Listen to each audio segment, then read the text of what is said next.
So this is part 2 of the Khoodeelaar TV channel, World Exclusive Diagnosis of Fleet Street. As we said in the last part, this part will be looking at the latest situation in Bangladesh following the gang rape of a teenage victim, a married teenage victim, 19-year-old, while her husband was kept tied up, literally tied up, and kept as a de facto hostage by the criminals. Now, because of the importance in the history of the country and the life of the people in actually Silot of the MC College, the latest violation could not be worse, because MC College has a unique place in the heart of the people. And despite the fact that it was set up by a philanthropic family and a member of the Hindu community, the Muslim majority place still feels very proud of the legacy left by the founder and is very fond of the MC College. So that is something that the Bangladesh government must have understood, not just on this occasion, but the importance of Silot politically was recognized immediately after the capture of power in Bangladesh by the daughter of Sheikh Mujibur Rahman, because she needed to change the name of the principal airport, international airport in Bangladesh, to something other than the name of the late Ziaur Rahman. It was called Ziaur Rahman or Zia Airport for a long time. But her top priority was to find a name. Now, that was 11 years ago when she set about changing the name of the Zia International Airport. So what did she do? Because the mythology around Sheikh Mujibur Rahman, whom I observed from a close political journalist's point for 3 years continuously, the mythology around Sheikh Mujibur Rahman has been invented, including the slogan that he is the best Bengali of thousands of years. Now, I'm not referring to that in order to dispute that. That is something that is for another discussion, not today.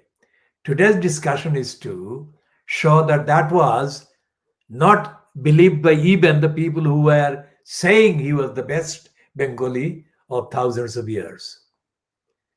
If they believe that, and the believers in that mythology include, of course, Sheikh Mujib's own daughter, Hasina Wazed, who is politically known as Sheikh Hasina. Her married name is related to her husband, the late Dr. Wazid, but she herself did not believe that her father or the image of her late father could be made acceptable to the country as the best Bengali for thousands of years. Think about that. If she had that belief, she never shared it with the public when she confirmed that the new name of the Zia International Airport would be Hazrat Shahjalal International Airport. It wasn't named after Sheikh Mujibur Rahman, the best Bengali of thousands of years. It is tragic that that era will pass and people will examine very seriously the wisdom of floating the slogan that Sheikh Mujib was the best Bengali of thousands of years. Because it has been discredited by this very fact that his name could not be put as the name of the international airport. So we shall leave it there. And it has been there now. I mean, the whole plot was for 11 years. It has been ongoing for 11 years. The scheme, the plot, the plan, the whatever. And I would say that sycophancy is not compatible with honest patriotism, objectively defined. And I would say this as an elaboration on the demand that rape must be ended in Bangladesh. Any genuine lover of the people of Bangladesh, the land of Bangladesh, the grass, the plants, the animals, the people, the flora, the fauna, the atmosphere, anyone who loves the country cannot accept rape in that country of any person. So, rapists shall not live in Bangladesh and rape shall not happen in Bangladesh. Tall order, but this is absolutely in keeping with the pledge and the promise made to the people, to the victims of rape done by the Pakistan army.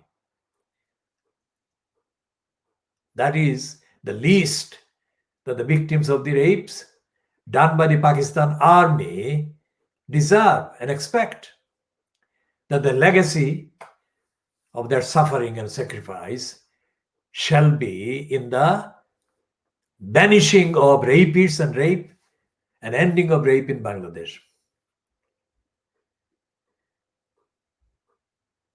Many people have said that Bengali, which is only one of the languages in Bangladesh, which is a linguistic federation. Bangladesh is a linguistic, religious, cultural, ethnic federation. I've said this, but I'm saying it again. There is too much confusion and darkness and backwardness and lack of understanding and true education. In order to be a lover of your country, you don't have to be leaving out some members of the community or the country or some people and giving priority to other people based on whatever. Bengali or Bangla is spoken by more people. That is true. But that is no justification. If that were the case, then in this country, in the UK, they have got Welsh language recognized. Welsh speakers are not very large in numbers. In fact, it's a very small number of people who speak Welsh, but it is recognized as a language. And there are other languages as well. And I predict that Cornish will become a more rigorously recognized language and culture than it is currently understood to be. And in the mainland or in the continental European countries, far smaller numbers of people than the speakers of Siloti constitute the entire population of their countries. So, Bangladesh, to be a successful liberated country, has to be a just society for everyone, regardless of their faith, regardless of their religion, regardless of their language, regardless of their gender or disability or state of health or whatever, or orientations. And the beginning must be made 50 years on by banishing rapists from Bangladesh and ending rape in Bangladesh. So why am I saying this? Because the various statements being issued by the various factions and parties and partisan personnel, both on behalf of the current government and also on behalf of the not current government, but those who want to be in government, whatever their political locations, party political locations, opportunistic careerist locations, whatever those differences are, those people have completely failed to rise up to the challenge of delivering justice to the victim of the gang rape in Sylhet. That's the beginning. And then they have failed equally to speak for the victims of other rapes that have taken place in the last week, and they have taken place in the last 11 years, that have taken place in the last 50 years since Bangladesh was established and recognized as an independent state. Why is rape being allowed in Bangladesh? This question is not being asked. If it is asked, it's not being asked in a way that I can access from here in London. What I am accessing and able to access is a whole plethora, whole variety of all kinds of ignorantly devised statements that are not going anywhere near saying that stop rape in Bangladesh, which is what I'm saying. To every victim of rape, that is the least. To every victim of rape ever in Bangladesh, that is the least that must happen. Stop rape in Bangladesh. Of course, in the language of the Sharia, which many people in Bangladesh would prefer the Sharia kind of law, in which case proven rapist must die. I'm not calling for that. And I'll come to that in a minute. The fact that I'm not calling for that does not mean that I don't think Sharia law is acceptable. I do think Sharia law is acceptable, but nowhere, neither in Bangladesh nor in any other part of the world, is there the necessary judicial system in place to ensure that no innocent person shall be convicted of rape. That means the judiciary has to be very honest. The judicial process has to be very honest. And it doesn't exist yet, not to my knowledge. And I'm only speaking for me. And I can only speak on the evidence available, if there is any evidence anywhere of any judicial system that actually delivers the highest standard that is required. That is to say, to make sure that no innocent person is convicted of rape. Then I shall support that. But that hasn't happened. That is not available in front of me. And I cannot wait. The victims cannot wait indefinitely. So let's do what is possible and about which there is no doubt. Any victim of rape in Bangladesh anytime any victim of rape in Bangladesh that happened at any time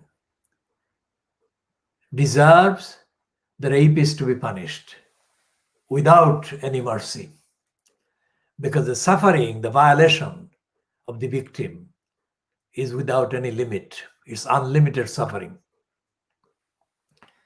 Let any member of the current government in Bangladesh say that that is not the case.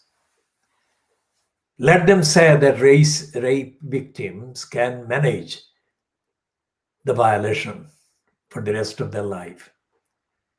They cannot say that. That is not possible. Rape is the ending of life as it is.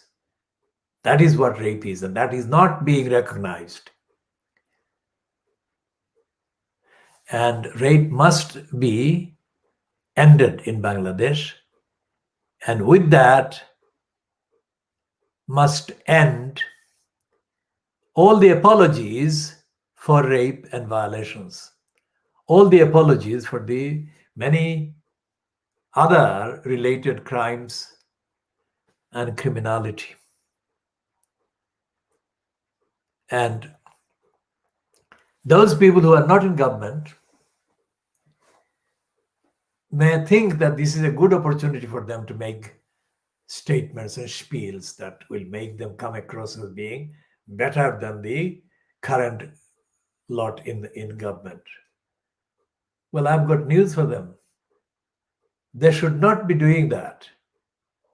They should set out the campaign of what they will deliver by way of judicial accountability, judicial transparency, judicial impartiality, judicial objectivity, and interpret that in the universal, highest standard of universal way, and transfer, extrapolate that high standard to apply to all decisions made by employees in public sector, people who make decisions affecting other people's lives, livelihood, reputation, and so on. So all the public bodies and all the public employees in Bangladesh must be made accountable. They are not now. And all the police in Bangladesh must be made to report truthfully what is going on. And the police must be treated as major criminals if they seek or receive or tolerate bribery. And that must also apply to the entirety of the ranks of public services. And Bangladesh should stop grandstanding about anything, about the bridge, about the railway, about all these big projects. Bangladesh must address poverty in a way that poverty has not been addressed in Bangladesh by any regime. Bangladesh is not a rich country comparable to, say, countries like the Western European countries on the average. So Bangladesh cannot afford to grandstand and ignore people in hunger, in destitution, and deprivation, and criminality. So rape is not just going to be ended by just saying so. Ending rape entails ending the regime and government of corruption, by corruption, for corruption. Whoever the party is, it doesn't matter. the person being violated, the person being starved, hungry, or being made homeless or kept homeless, doesn't know who the political party are or is, or who the government is, or what party the government is. It never is the case at the receiving end of the injustice that the victim would even have the mental scope to even think of these things. The first priority, the only thing that matters is for the starving to have the food, for the homeless to have the home, and for the victims of rape, for the rapist to die. There is such urgency. It is not about party politics. So, where is the urgency in any statements, any speeches, any commentary published in any language in Bangladesh in the last week? It's a week now since the rape happened, gang rape happened Friday, the 25th of September 2020. Where is the outrage? If these gangsters belonging to the student league serving the political party which is led by the person in post as Bangladesh Prime Minister today, if these rapists were identified as belonging to another party or another faction or another group or whatever, would the government ministers be saying the kind of things that they've been saying the last 1 week? The record of their careers shows that they wouldn't be. They would be declaring war on these rapists. Yet they haven't declared war on these rapists. In fact, most of the information that has been circulating through the media in Bangladesh, and the media is still very intimidated, very self kind of censoring. But despite all of that self-censoring and intimidated atmosphere, the media has published enough hints to show that instead of declaring war on the rapists who gang raped this 19-year-old in Sylhet MC College, the various members of the party have been trying every way possible to get the rapists off, get the rapists to be freed. Now that is frightening prospect for Bangladesh. Because if the gang of rapists are treated with kid gloves, which is what the collected, published information is showing has been happening,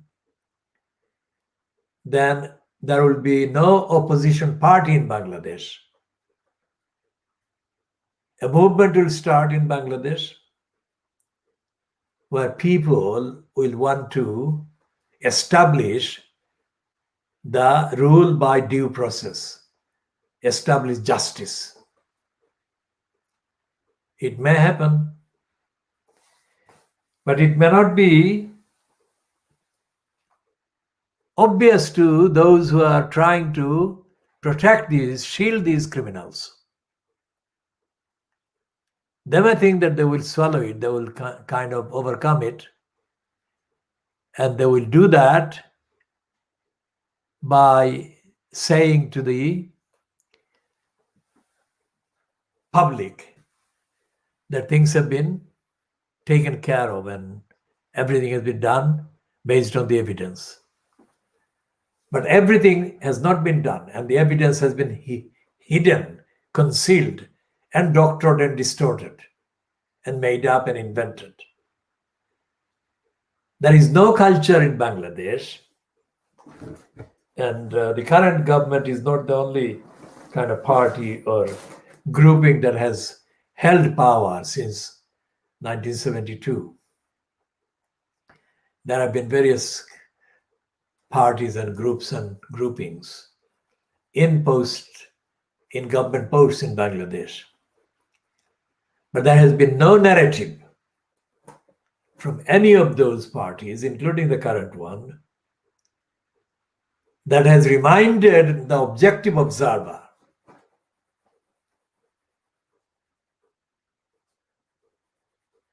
of the deep, deep, deep kind of promise that had been made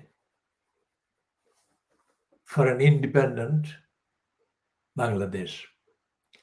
That is the test. What was the independence fought for? What was the aim? And the biggest challenge is this question.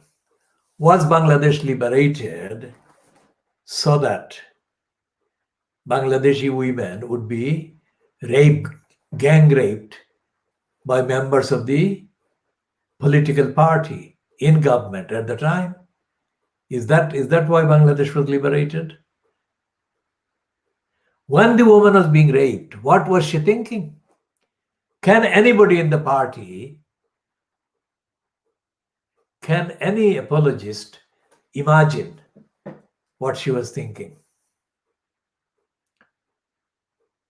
And why, despite this news, why have other rapists raped other people in the last 1 week, including one who has been identified as another member of the party that is in government now? How dare they? How did they feel confident to commit rape and think of raping people?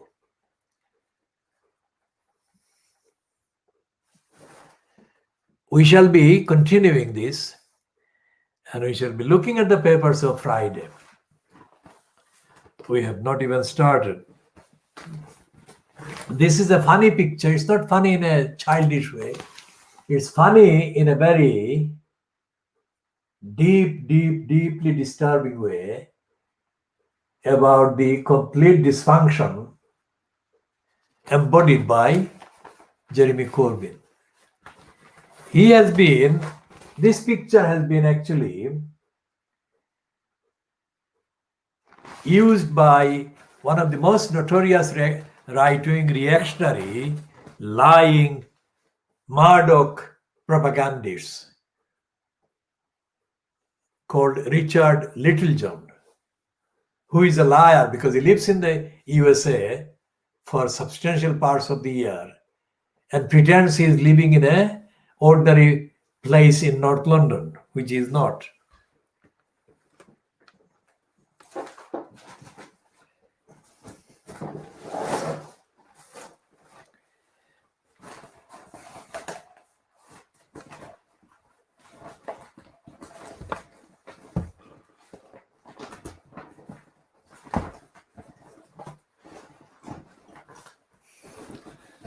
So in Friday's Sun newspaper, that was the picture of Corbyn gathering in a kind of illegal group of 7 or something, and none of them wearing any face mask.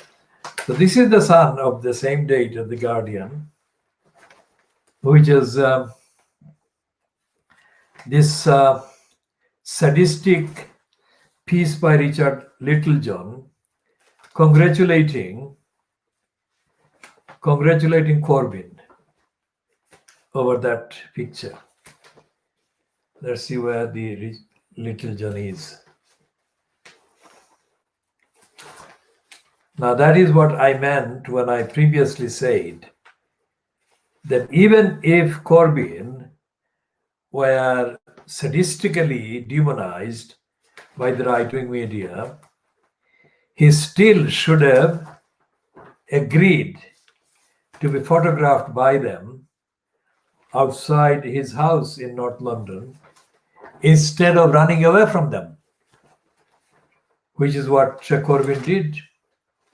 Corbyn ran away from the media, gathered outside his door in North London. Then he actually stopped and talked to them. And I have said that is the most significant evidence of Corbyn being stupid. And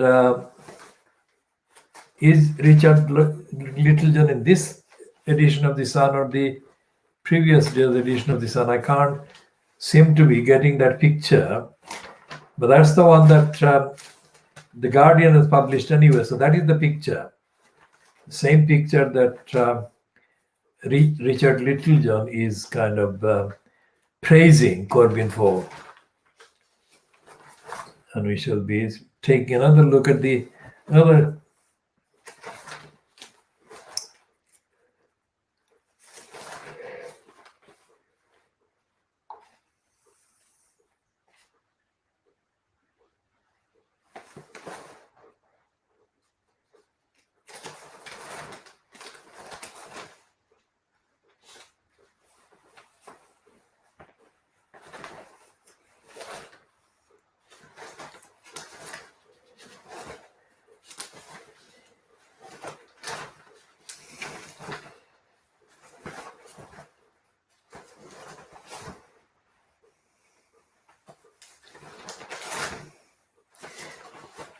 So that's the picture that we have seen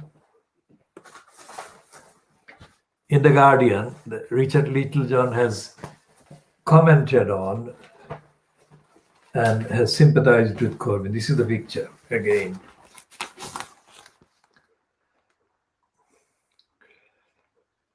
Now, Richard Littlejohn is one of the fiercest, nastiest right-wing racist, self-deluded persons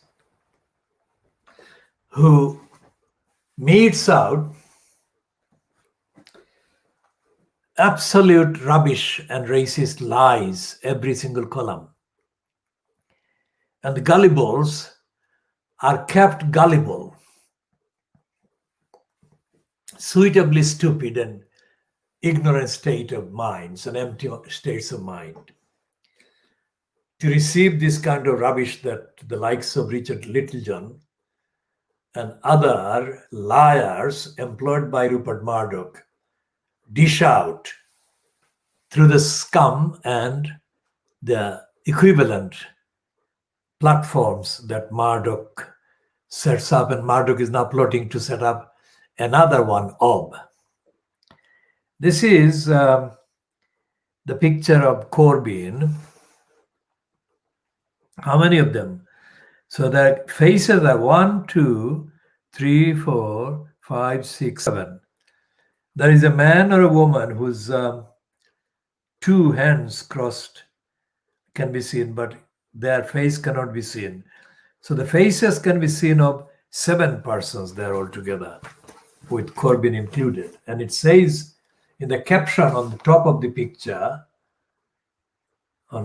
it's a kind of half spread way, half two-page spread, if you like, 10 and 11.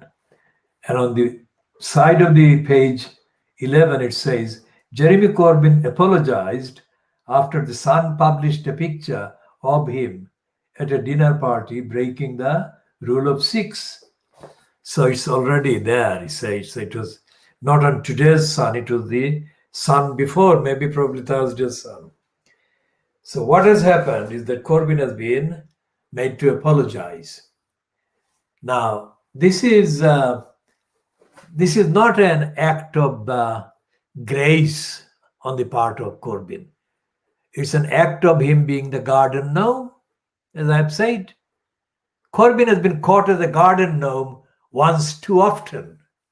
How could he look at the person, whoever was taking picture, and none of these people in this photo is wearing a face mask. And they're obviously looking as if they've just had their meal. And this is not a meal of the homeless or the people preparing to be evicted. It's not the many victims of the Tory violations and robbery and theft and corruption and criminality. It is the man who mouthed this slogan that he was for the many, not the few. This is for the few. This is the few that are not part of the many. And that is exactly the point that Richard Littlejohn made in his headline. I saw that piece online, so I don't know which day of the Sun carried it. It probably carried it yesterday, but yesterday meaning Thursday, the 1st of October, maybe. We are still in the GMT mode of Friday, 2nd of October 2020. Now, this is the 2nd of October, which is the date that 9 years ago, I first made an appearance on an ethnicity-linked channel, satellite channel in this country, operated in the name of the Bangladeshi community. Now, 9 years ago, I was requested to appear there. And in the first call received by that program when I appeared, within few minutes of the program starting, was from a man called Aftab Ali, Haji Aftab Ali. Now, Haji Aftab Ali, I knew him in the late 1970s when he was running a travel agency business. He was a co-partner in a travel agency based in the Cannon Street Road. Now, the Cannon Street Road address where they were having this had been previously used as the practice for the general practitioner, the doctor called Hussein, whatever his full name was. He was called Hussein Dakhtor. He was the GP, the Bangladeshi GP called Dr. Hussein. I have already discussed Dr. Hussein in a slightly different context before, but in this one, I will say again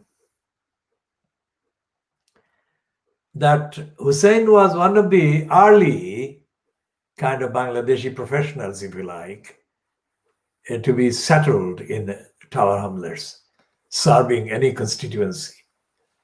As he had probably the largest number of Bangladeshis listed on his kind of GP's practice list.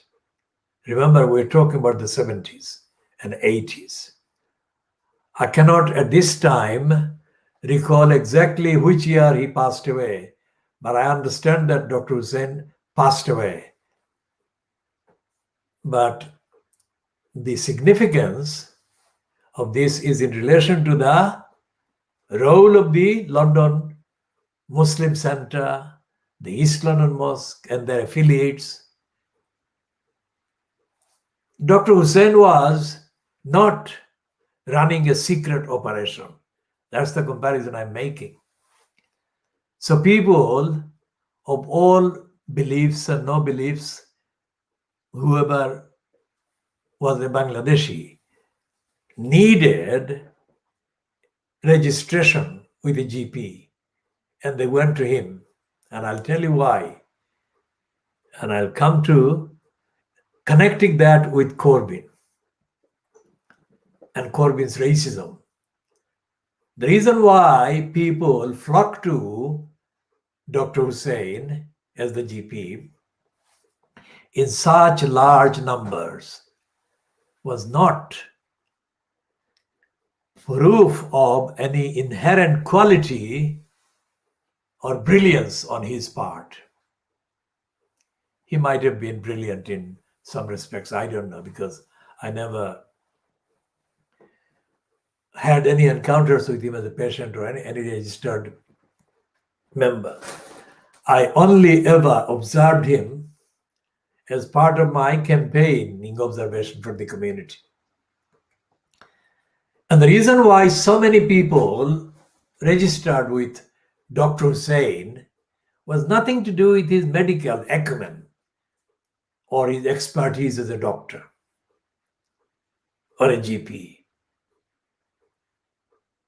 But the reason was simply that most of those people either would have been without a GP registration, without him, or they would have been extremely highly ill served and let down by the racists with whom they would have been otherwise have to register.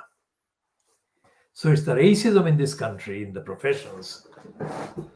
And as the experience of the Canadian First Nation mother in her 30s who died, but was able to stream the abuse being hurled as she was dying, hurled at her by the racist nurses in Canada, shows. Singing the praise of our health service, NHS, is far more complicated than it may appear to be. And what Corbyn does is he sings that kind of praise for our NHS heroes and heroines. And he never goes into any depth of the reality of the behavior of these people. And in the 5 years that Corbyn was in post, I have not seen him getting his mob organized to stop racism in this country, stop racism in the so-called NHS. I say still now that the idea of the NHS has never been supported and practiced in this country. Idea I support, but the reality of the NHS is 90% devoid of the idea. And Corbyn failed to explain the urgency of the need to get rid of racism from the GP practices, GP's mentalities, and the whole other lots of professional registered operations and careers. As I said before, Corbyn was one of the gang of the so-called left MPs, Labour MPs in the House of Commons, let's say in the Tony Benn years and since, who regularly either tabled an early demotion or rushed to sign an early demotion. But all of their early demotions were absolute codswallop, absolute rubbish. Because Corbyn and his co-early demotioners were as ignorant then as they have been since. Because these people, remember, were the ones that together, unitedly, they messed up the Labour Party's stand for democracy. And they played a suicidal electoral part in coming across as all over the place about Brexit. And they lost to a buffoon and a career liar like Boris Johnson at the 12th of December 2019 so-called election. So Corbyn to surface in October 2020, featuring as a flouter of the rules on the pandemic, is not a laughing matter. It shows Corbyn never, ever understood what it was to take on the role that he pretended to have taken on and then failed to deliver and discharge its demands and requirements. So Dr. Hussein and others like the lawyer brothers, during the 1960s, when the first batch of the employment voucher reliant Bangladeshis, the Danish Pakistanis, came to this country, there were only few licensed law traders, quote, barristers from the Bangladeshi or East Pakistani background. And there was two brothers. One was Abbas and the other one was Azhar. And they had someone else called Mullah and whatever. But these two brothers exploited their kind of origin from East Pakistan and got a satisfactory number of clients. Nothing to do with party politics, but that was the thing. Now, the same clients would have been without any representation or access if these two brothers had not taken them on. And the reason is that the licensed law trade is a completely racist bar. It's not a bar like barristers, bar council. It's a bar as in barrier, as in obstruction, as in denial, as in frustration, and its deprivation, and its violation of the legal rights and entitlements. There is a thing called access to the law. There could be no more, that could not be a piece of legislation that was more ridiculously contradictory and stupid. In the act, which is called access to the law, there is no access to the law at all. It is another way of packaging the careers of the licensed law traders and of shielding and entrenching the corrupt hold the barristers have on the legal trade and legal bureaucracy. And it is possible to come across evidence this week, every day, every week, from the behavior of the various courts at various levels. And as I said, the main numbers, most of the litigation, most of the court actions take place at the magistrates and the county court levels. And then they go up Crown Court and then to the High Court or higher courts. So whatever level, and the tribunals, of course, whatever levels and whatever constitution or the format the court is,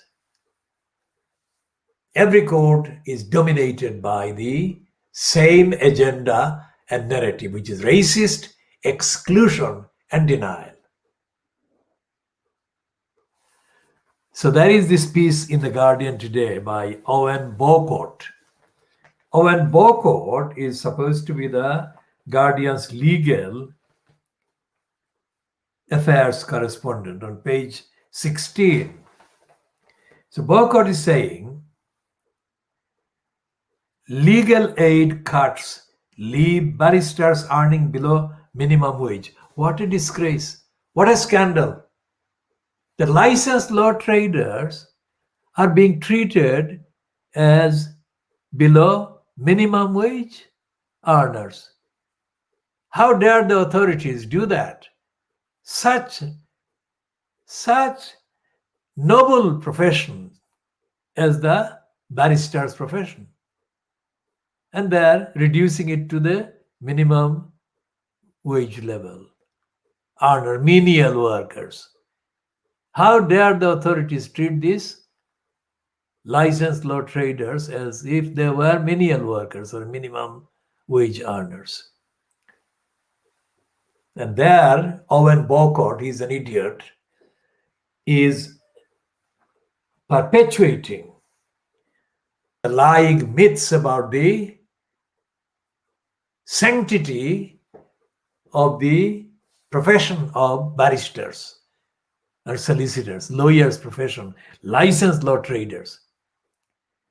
I am a lawyer, and I have been a lawyer for more than 50 years, and I have done more legal actions than any single licensed law trader existing in this country has done. But my legal knowledge is not the legal knowledge that they practice. They practice the craft of lying under cover of law. And I do the opposite. And that is the truth. Owen Bowcourt has never heard of me or anyone like me. Well, there is not anyone else who is like me, but the point is that even if there were, and even if Owen Bowcourt had come across me, he would not recognize what I was representing. And what I was representing to him or to his knowledge is what I have been always representing. Due process, rule of law, objectively, internationally defined, across time, across jurisdictions. And that kind of law, which delivers justice or the next form of justice, is not permissible within the existing legal bureaucracy in this country. So, for example, if you ask the London High Court, any court, the High Court has got Queen's Bench Division, it has got other divisions, it has got Chancery Division, it has got the Court of Appeal, it has got the High Courts include, of course, the Supreme Court, which is not far from the physical location of the Royal Courts of Justice. Whatever height the High Courts are, none of the judges sitting in them or the admin personnel running the bureaucracies in them cares at all about Constitution. It would be surprising, wouldn't it? These high courts in this country don't even care about the Constitution. How do I know? Because my campaign has been running a questionnaire this week that ended on Friday, interrogating particular high court individuals to set out what they were doing with the UK's obligations under the charters, the declarations, the agreements, the conventions, and the statutes and whatever else that has been following since the foundation of the United Nations 75 years ago. And the reply